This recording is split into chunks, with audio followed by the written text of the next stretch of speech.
The first really long night with Fergie came 35 years ago this Friday. The first few of his miracles were unfolding. In one of the most astounding, Aberdeen had just defeated Real Madrid's aristocrats of European football in the final of the Cup Winners' Cup. Some inadequate paragraphs of amazement hastily filed to London. I tagged on to a couple of stalwart Glasgow colleagues as they walked from the LEV Stadium to the team hotel. You may not be that welcome, they warned. This will be a very Scottish celebration. By the time we arrived, Alex was presiding over the bar. He peered across at us. My pals winced for me. He walked over, stern-faced. He was enjoying the moment. It was a rainy evening in Gothenburg, but suddenly that wry smile lit up the place. "Come in," he said.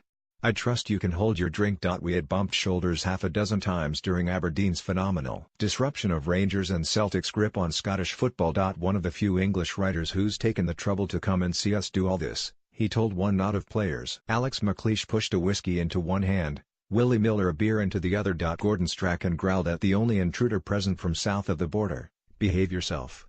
Then chuckled. "Can you believe ma we team?" asked Fergie. Another shaft of withering irony. He knew how remarkable they were, these Brawladdies who had put Real away 2-1 with John Hewitt scoring the winner in extra time. He glowed with delight in his men. He took pride in outwitting the legend on the other bench. Alfredo Di Stefano had gone from inspiring Madrid's majestic domination of the early years of the European Cup to managing his successors. "One of the finest players ever to kick a fitba," said Fergie.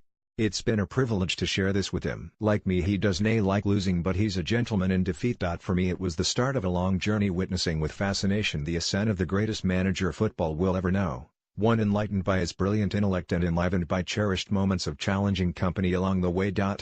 Those post-match nights of verbal jousting and imbibing in Manchester hotel bars. Oh, the first of those after that ugly, financial schism with the masters of the Irish horse racing universe. With loyalties divided in our sporting world by that menacing dispute, some he regarded as friends stayed away. As I turned up he said, simply, "Good to see you. Today, somewhere down deep in that hospital bed, that Fergie heart is still beating. A heart as strong as a lion's, as steely as the Glasgow shipyards in which his father toiled when needs be. A heart full of love for his family, caring and demanding of his players but unforgiving of fools and those perceived as traitors. A heart as big as a house, but one forever insulated against the fear of hardship which never leaves those of us who come from impoverished beginnings. A heart which never quits and we hope won't be quitting now. Those fortunate to know him will be holding firm to their memories not only of 49 honours won, 38 of them during his united decades, but of a heart more generous than he cares to reveal. He often says he doesn't like people who argue with him, yet he relishes crossing claymores as readily as he does cracking open bottles of fine wine when settling the issue man to man. Once, when I had written something he didn't much like, we both attended a function in London before we could have it out. I walked to the top table. He sat, implacable. Talk to Jeff, he was told by Kathy.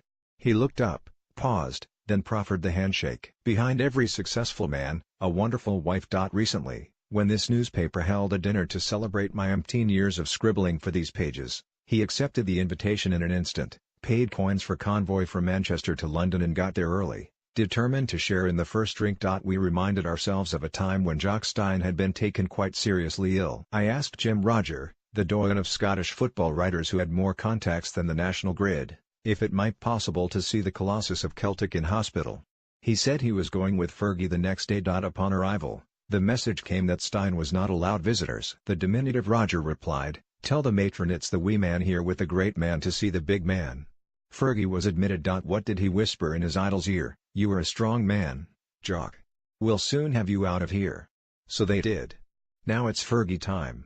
Not for one of those late winners as he taps his wristwatch, but time to stay as strong as he has ever been. Keep the faith and the prayers coming. Believe that any day now Sir Alex Ferguson will open those piercing eyes and rasp, "Bloody hell.